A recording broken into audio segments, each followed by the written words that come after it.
Hello students, in this video we will continue further with solid state. So आज के video में जो भी हम लोग चीज़ें करेंगे ये एंड इसके बाद वाला जो वीडियो होगा इसमें we will do the crux of solid state. So जो भी सारी सबसे इम्पोर्टेंट चीज़ें हैं वो इन अब नेक्स्ट 2-3 वीडियोस में कवर होंगी. ओके सो कल के वीडियो में हम लोगों ने कल का वीडियो जो है वो एंड किया था इस पॉइंट पे कि any crystal structure can be classified into two types, primitive and non-primitive. And primitive, when I say primitive का meaning ये होता है कि वहाँ पे जो constituent particles है ये constituent particles unit cell के बस corners पे present होता है तो उसको हम लोग कहते हैं primitive unit cell. And when I say non-primitive, so non-primitive then can be classified further into three types, face-centered, body-centered and end-centered. Right? Okay. Now, in today's video, what we will do is we will explore these unit cells further. Okay. So, majorly आज के video में we will be focusing on हम लोग cubic crystal system पे focus करेंगे. And इस cubic crystal system के अंदर ओके हम लोग we will look at 4 subtypes. Okay, one is SCC, which is called as simple cubic cell. Second one is FCC, which is called as face centered cubic cell. Then BCC, which is called as body centered cubic cell. And then you will have something called as end centered. Okay. Now, इनको समझने से पहले let's try to understand something called as contribution of various lattice points. Contribution of various lattice points.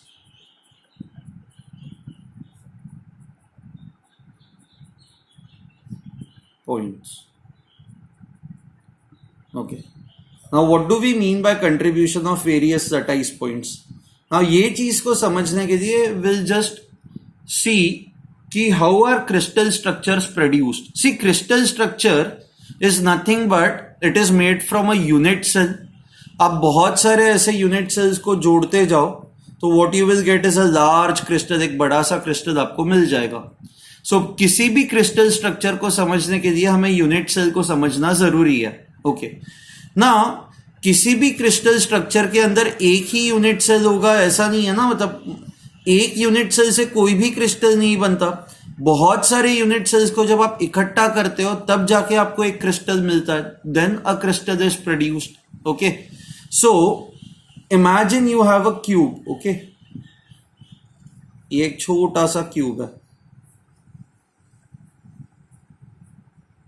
Okay ना इस cube को let's consider this cube as a unit cell. Unit cell मतलब आपको इस क्यूब को यूज करके बड़ा एक स्ट्रक्चर बनाना है. सो आप वो बड़ा स्ट्रक्चर कैसे बनाओगे? आप इसके ऊपर और एक क्यूब रखोगे. I don't know how do you do it but ये डायग्राम अच्छा समझ में आया. आपने इस क्यूब के ऊपर और एक क्यूब रखा है. इस क्यूब के बाजू में आप और एक क्यूब रख सकते हो. इस क्यूब के बाजू में आप और एक क्यूब रख सकते हो. नीचे और एक क्यूब रख सकते हो. इसके ऊपर और एक क्यूब और इसके ऊपर फिर क्यूब रखोगे. जो नीचे उसके नीचे क्यूब रखोगे.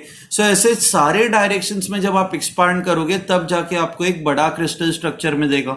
ओके नाउ ये जो पहला क्रिस्टल स्ट्रक्चर मतलब ये जो छोटा यूनिट है जिसको हम लोग यूनिट सेल कहता है. ये यूनिट सेल बनता कैसे है? Let's try to focus on that. Okay अभी मैं डिटेल में नहीं जाऊंगा. आपको एक बस ब्रॉड आइडिया दे दूंगा. सो से फॉर एग्जांपल आप ना मॉलिक्यूल्स को बॉल्स की तरह इमेजिन करो. सो किसी बॉल्स को यूज करके आप ऐसे बड़ा स्ट्रक्चर कैसे बना सकते हो? How can you make a huge structure? Okay so पहले तो आप बॉल्स को एक लाइन में अरेंज करोगे. ओके कर दिया. मैं अभी डिटेल में नहीं जा रहा हूं. मैं बस जस्ट आपको ऊपर बता रहा हूं. फिर हम लोग फर्दर वीडियोस में डिटेल में इस चीज को देखेंगे. फिर आप एक लाइन से आप दूसरी लाइन बनाओगे. हाँ ये दूसरी लाइन बनाने के 2 तरीके हैं. आप आइदर इसके नीचे डायरेक्टली बॉल रख सकते हो या फिर ये जो आप बॉल्स को इस तरह से भी अरेंज कर सकते हो ना।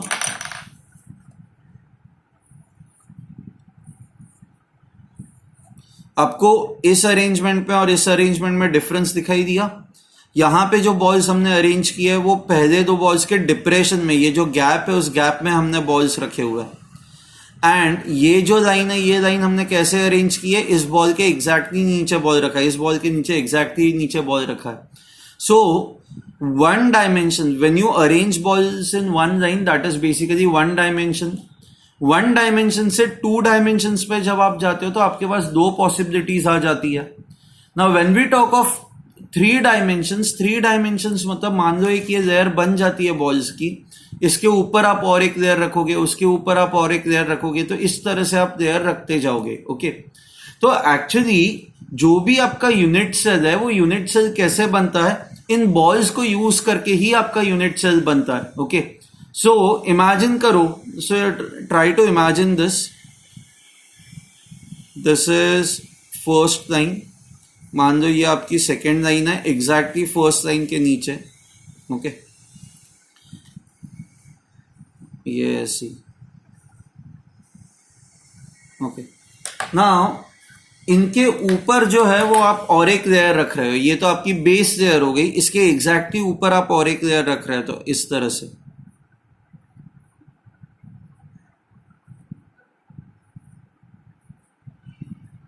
आपको समझ में आ रहा है, जो नीचे वाली लेयर है एग्जैक्टली उसके ऊपर आप बॉल्स रख रहे हो, तो ये ऊपर वाली लेयर हो गई। ओके, नाउ इन दो लेयर्स में आप ना कोई भी चार बॉल्स को कंसिडर करो। Okay, consider four balls, so let's से 1 2 3 4, एंड उसके नीचे वाले चार बॉल्स और कंसिडर करो, 1 2 3 4, सो चार ब्लू बॉल्स एंड उसके नीचे के जो चार रेड बॉल्स है वो चार रेड बॉल्स कंसिडर करो।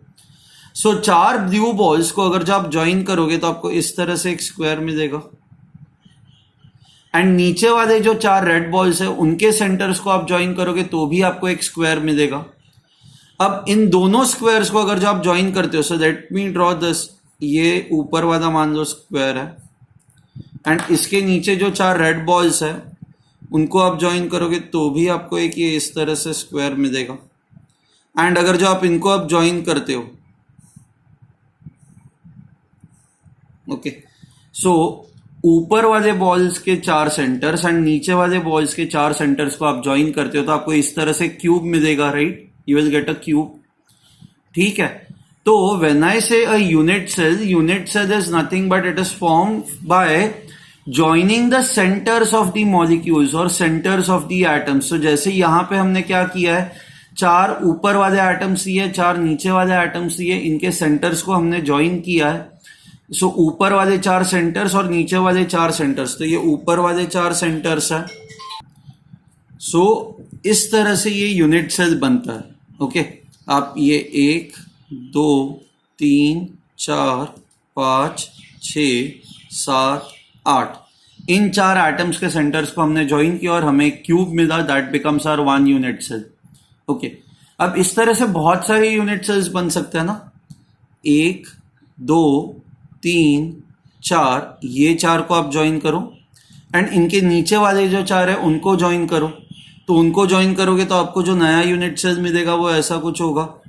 ये दो जो एटम्स है वो तो इसके लिए भी कॉमन थे और इसके लिए भी कॉमन होंगे, तो ये you will have this, and नीचे वाले दो एटम्स जो होंगे, जो नीचे वाले दो रेड एटम्स है, ये इस यूनिट सेल में भी आ जाएंगे। ओके, सो इस तरह से आपको और एक यूनिट सेल मिल गया। ओके, सिमिलरली आप अगर जो यहां पे एक यूनिट सेल कंसिडर करते हो तो 1 2 3 4, तो बेसिकली ये जो दो एटम्स है ये इस यूनिट सेल का भी पार्ट हो सकता है, मतलब यहां पे भी आप एक यूनिट सेल बना सकते हो, तो इट विल बी 1 2 1 2 एंड इसके ऊपर 3 4। सो इस तरह से आप जब इनको ज्वाइन करते जाते हो तो आपको बहुत सारे ऐसे यूनिट सेल्स मिलते जाता है। That is why we say that आप इन यूनिट सेल्स को सारे डायरेक्शंस में एक्सपांड करते जाओ, सारे डायरेक्शंस में एक्सपांड करते जाओगे तो what you will get is a crystal structure, आपको एक प्रॉपर क्रिस्टल स्ट्रक्चर जो है वो मिलेगा। Now you can see that one particular atom, जैसे ये ब्लू कलर का जो ये एटम है, this atom is a part of not only one unit cell ना, यहां पे जो हमने यूनिट सेल बनाई है उसका भी हिस्सा था, ये वाला I am talking about this atom. फिर यहां पे जो हमने यूनिट सेल बनाया ये उसका भी हिस्सा था। अब इसके ऊपर जब आप यूनिट सेल बनाओगे तो उसका भी ये हिस्सा होगा। यहां पे आप एक यूनिट सेल कंसिडर करोगे, ये उसका भी हिस्सा होगा। So one particular atom can be a part of many unit cells. Okay, जरूरी नहीं कि एक एटम हमेशा बस एक ही यूनिट सेल में प्रेजेंट होगा, ऐसा नहीं है। This one particular atom can be a part of many unit cells. So इसलिए अब हम लोग बात करते हैं contribution of various lattice points. Lattice points क्या होता है कि अगर जो आपने ऐसा क्यूब बना दिया, लेट्स से मैंने इस तरह से क्यूब बना दिया,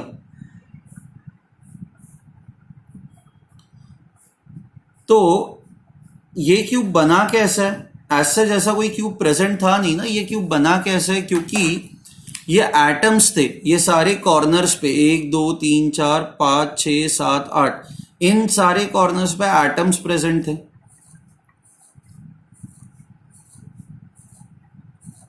एंड इन एटम्स के सेंटर्स को हमने कंसिडर किया एंड सेंटर्स को ज्वाइन करके हम लोगों ने ये क्यूब बना दिया। ओके, तो बेसिकली ये जो एटम या ये जो मॉलिक्यूल है ये कहां पे प्रेजेंट है? ये एटम या ये जो मॉलिक्यूल है ये इस इमेजिनरी क्यूब के कॉर्नर पे प्रेजेंट है। It is present at the corner of this cube. So ये जो कॉर्नर पॉइंट हुआ इसको हम लोग कहेंगे lattice points. So lattice point is basically the points where an atom और a molecule is located. So जैसे यहां पे एटम और a molecule is located at corner points, so corner point becomes your lattice points. अगर जो face centred cube है, तो face centred cube मैंने आपको पिछली बार बताया था कि वहां पे सेंटर पे भी, फेस के सेंटर पे भी एटम्स हो सकता है, होंगे। तो इस केस में व्हेन यू हैव एफसीसी, तो आपके लेटाइस पॉइंट्स क्या होंगे? कॉर्नर पे तो एटम्स है ही, तो corner points are also your lattice points and face centre points are also your lattice points.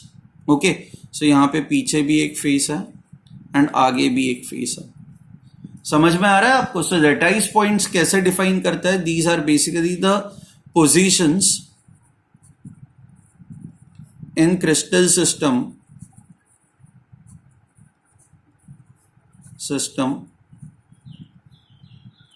where atoms और मॉलिक्यूल्स, जिनको हम लोग कहेंगे कॉन्स्टिट्यूएंट पार्टिकल्स, आर प्रेजेंट। ठीक है, इनको हम लोग कहते हैं lattice points. Those points are called as your lattice points. Okay, ना हमने ये देखा कि हर एक लेटाइस पॉइंट जो होता है it does not belong to only one unit cell. ऐसा नहीं है, जैसे हमने यहां पे देखा कि एक ये lattice point it belongs to many unit cells. तो बेसिकली हर एक लेटाइस पॉइंट्स कितने यूनिट सेल्स का हिस्सा हो सकता है वो अब हम लोग देखेंगे। इसके लिए what I do is, NCERT text book के अंदर बहुत ही अच्छा एक डायग्राम है, make use of that diagram. So now if you see over here, if you look at this diagram, आपको इस डायग्राम के अंदर क्या देखना है? बेसिकली यहाँ पे 8 क्यूब्स बनाए हुए हैं। If you see over here, ये आपका फर्स्ट क्यूब हुआ, ये आगे वाला क्यूब, इसके बाद ये पीछे एक क्यूब बना है, फिर यहाँ पे एक क्यूब है, इसके पीछे एक क्यूब है, नीचे एक क्यूब है, इसके पीछे वाले साइड पे और एक क्यूब है, यहाँ पे एक क्यूब है एंड इसके पीछे एक क्यूब है। So total there are 8 cubes that are drawn over here. Now if you look at this corner atom is a part of all the 8 cubes. क्योंकि ये वाला जो corner है, this corner is basically shared by 8 cubes. ये इसका भी corner हुआ, ये इसका भी corner हुआ, ये पीछे वाले क्यूब का भी corner हुआ, ये यहाँ के पीछे वाले क्यूब का भी corner हुआ, ये इस क्यूब का भी corner हुआ, इस क्यूब का भी corner हुआ, यहाँ पे जो पीछे क्यूब है ये उसका भी कॉर्नर है और यहाँ पे जो क्यूब है ये उसका भी कॉर्नर है। So if you see over here, one corner is basically shared by 8 cubes. कोई भी एक कॉर्नर जो होता है it is common between 8 cubes, correct? So let me write this now, a corner, so let me write now contributions.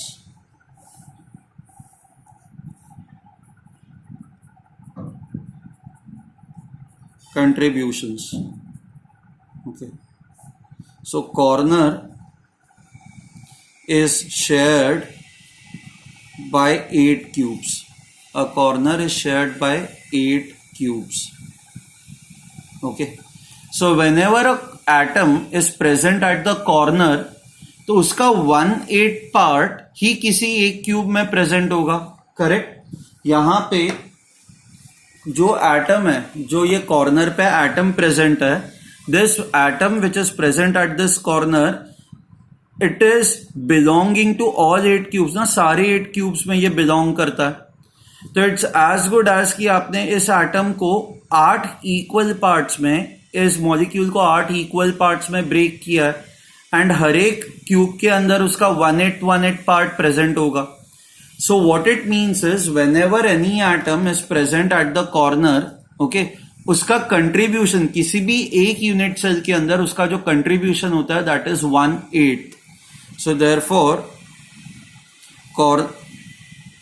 corner atom or molecule has a contribution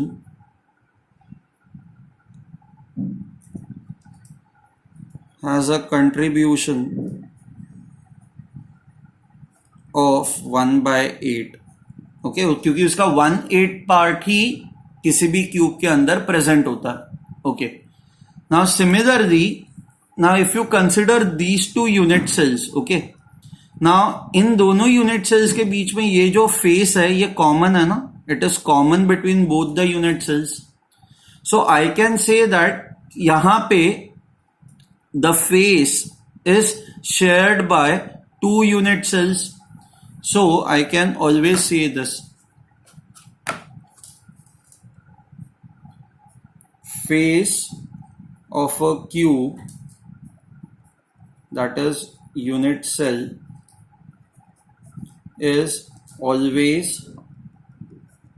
shared by 2 unit cells.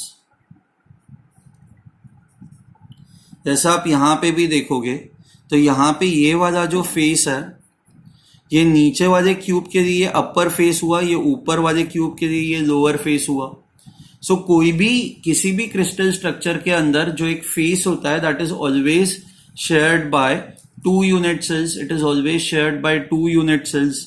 Okay, तो face के centre पे अगर जो आप कोई एक atom रखते हो, मान लो ये फेस के सेंटर पे आप एक एटम रखते हो, तो it will be as good as आधा एटम इस क्यूब के अंदर होगा, आधा एटम इस क्यूब के अंदर होगा. अगर जो आपको डाउट आ रहा हो तो मैं यहां पे दिखा दूं.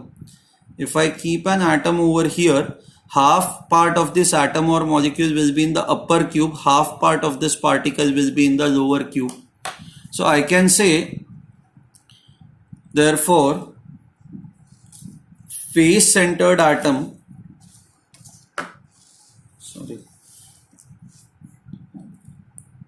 face centered particle has a contribution of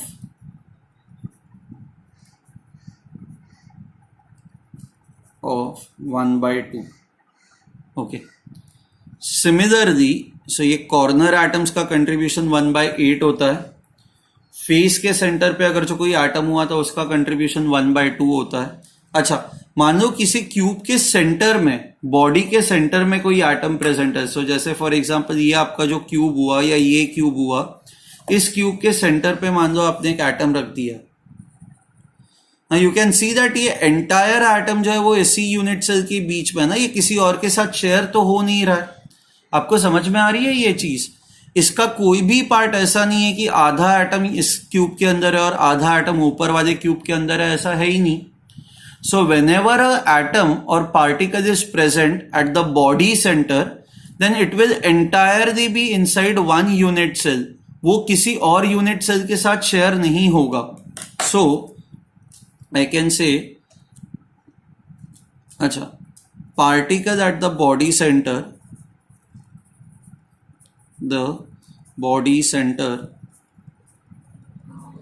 is present entirely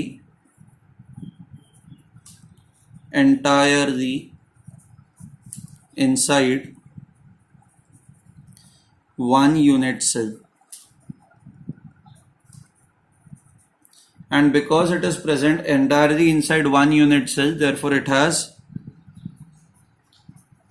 100% contribution.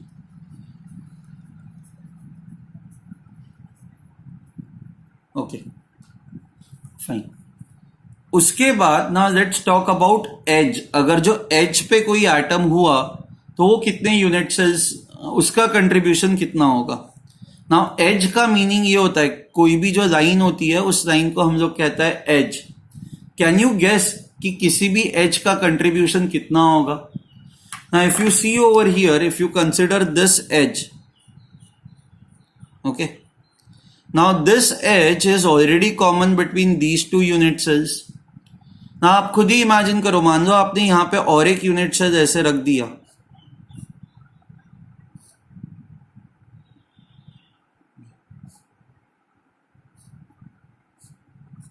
आपने और एक यूनिट सेल ऐसे रख दिया तो इस यूनिट सेल में भी ये एज आ रही है. ओके, एंड इस यूनिट सेल के ऊपर अगर जो आपने और एक यूनिट सेल बना दिया तो क्या होगा. मान लो ये ऐसे आपने एक बना दिया. ओके, नाउ इस यूनिट सेल के अंदर भी ये एज आ रही है, मतलब you can see that this line is also common to this unit cell. So every edge is always shared by 1, 2, 3 and 4 unit cells. Okay, so I'll say edge of a cube is always shared by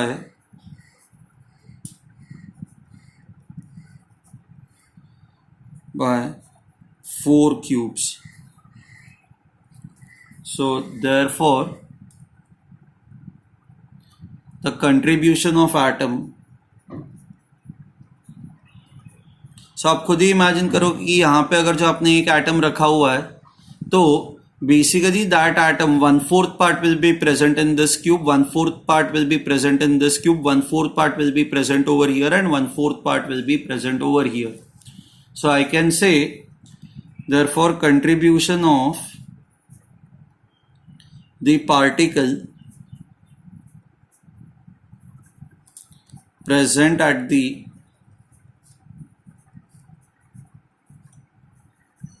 edge center is 1/4. ठीक है.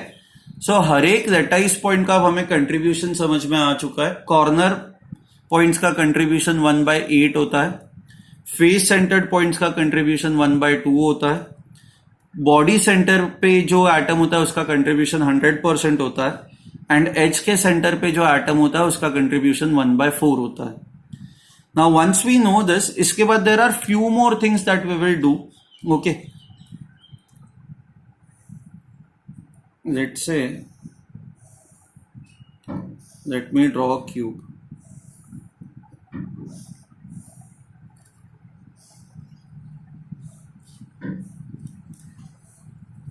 Okay, let's say the length of the edge is a.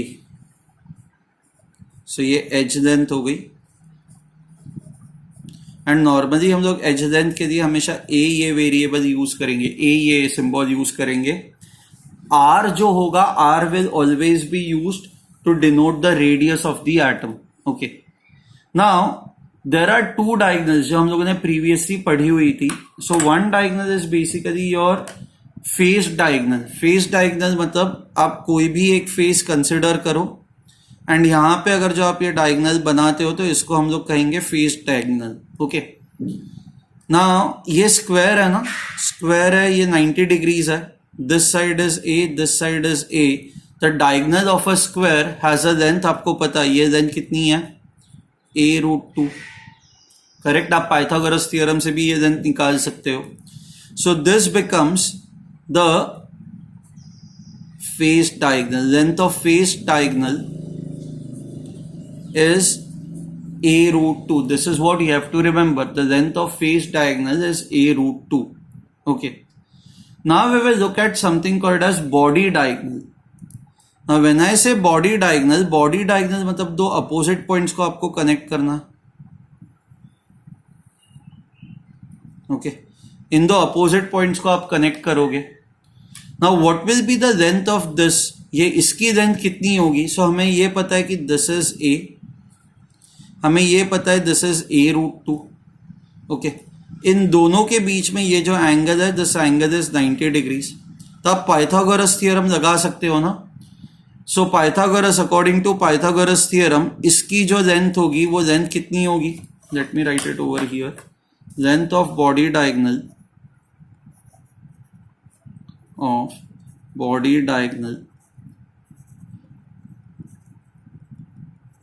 Will be equal to, या hypotenuse length कितनी होती है, square root of this square plus this square. Now ये square कितना है, this is a square, and ये square कितना है, a√2. a√2 को स्क्वायर करोगे तो ये आपको मिलेगा 2a square. So this will now become equal to 3a square. So √3 times a.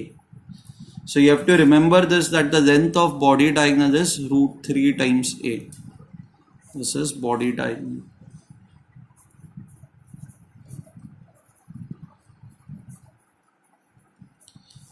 So I hope you have understood the basics. मतलब बेसिक्स क्या है ये आपको समझ में आ गया कि किसी भी क्यूब के अंदर फेस डायगोनल की लेंथ कितनी होती है, बॉडी डायगोनल की लेंथ कितनी होती है, किसी भी एटम का कंट्रीब्यूशन कितना होता है. सो कॉर्नर एटम्स का कंट्रीब्यूशन कितना होता है, फेस सेंटर्ड एटम्स का कंट्रीब्यूशन कितना होता है, एज सेंटर्ड एटम्स का कंट्रीब्यूशन कितना होता है, बॉडी सेंटर्ड एटम्स का कंट्रीब्यूशन कितना होता है.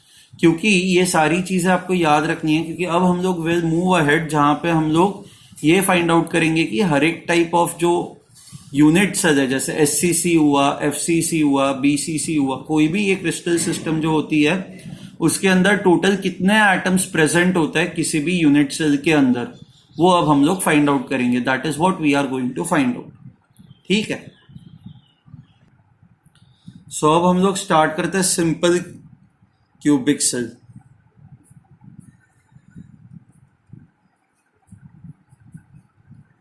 जिसको कहा जाता है SCC.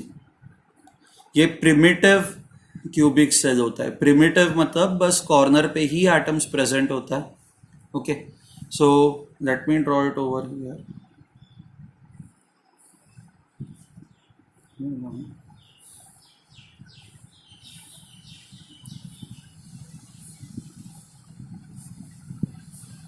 बस कॉर्नर पे ही एटम्स प्रेजेंट होंगे. तो ये एटम्स पता है किस तरह से प्रेजेंट होता है.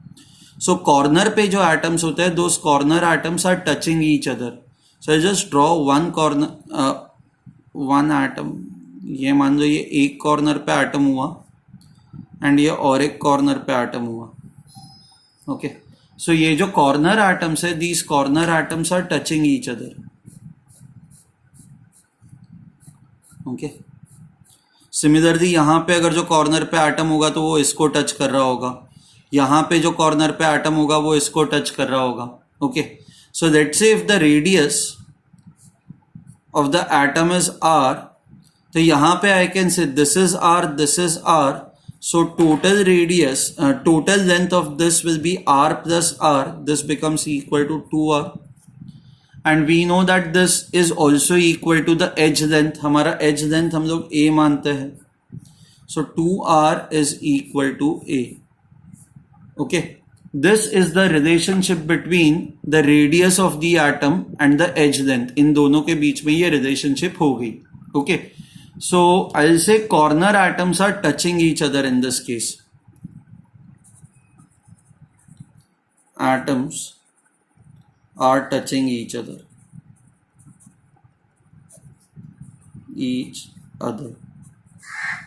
ओके, ना ऐसे 8 कॉर्नर्स है, तो 8 कॉर्नर्स पे ये एटम्स होंगे. मैं सारे इतने बड़े नहीं बना रहा हूँ. सो ये यहाँ पे एक एटम होगा, यहाँ पे एक एटम होगा, यहाँ पे एक एटम होगा, यहाँ पे एक एटम होगा, यहाँ पे एक एटम होगा, यहाँ पे एक एटम होगा. प्लीज डोंट गेट कंफ्यूज कि 2 बड़े और बाकी छोटा, ऐसा नहीं है. सारे एटम सेम साइज के, सारे कॉर्नर एटम्स एक दूसरे को टच कर रहे होंगे. से ये इसको टच कर रहा होगा, ये इसको टच कर रहा होगा, ये इसको भी टच कर रहा होगा. इट्स जस्ट दैट कि उतने सारे बड़े एटम्स में बना नहीं रहा हूं. Okay, now total number of atoms in this unit cell कितने हो गए. Number of atoms in SCC 8 atoms हो गए ना, या 8 पार्टिकल्स हो गए, बट हर एक कॉर्नर एटम का कंट्रीब्यूशन कितना होता है? अभी हम लोगों ने देखा हुआ था, हर एक कॉर्नर एटम का कंट्रीब्यूशन होता है 1/8. So this becomes equal to 1. So I'll say that SCC has only one atom present in its unit cell. So only one atom is present in unit cell of SCC. एक ही atom present है. Even though 8 atoms आपको दिखाई दे रहा है, but ये 8 atoms corner पे present है, and हर एक कॉर्नर एटम का कंट्रीब्यूशन 1/8 ही होता है. तो इफेक्टिवली बस एक ही एटम प्रेजेंट होता है यूनिट सेल के अंदर. SCC यूनिट सेल के अंदर बस एक ही एटम प्रेजेंट होता है. You have to remember this number. Okay, now we will look at something called as packing efficiency. Packing efficiency ये होती है कि basically it is equal to area occupied by atoms in a unit cell. Area nahi, sorry, volume. We are talking about volume. Volume occupied by atoms in unit cell divided by total volume of unit cell. So basically ये जो पूरा unit cell है, इसमें कितनी space empty है और कितनी space occupied है. Okay, so it is volume occupied by atoms divided by volume of the unit cell. Now एक ही एटम प्रेजेंट है SCC के अंदर, एंड ये स्पीयर ही, हम लोग इन एटम्स को स्पीयर मानते हैं. तो basically in this case the volume of this atom will be equal to 4/3 pi r cube divided by volume of a cube, it is equal to a cube. So this becomes equal to 4/3.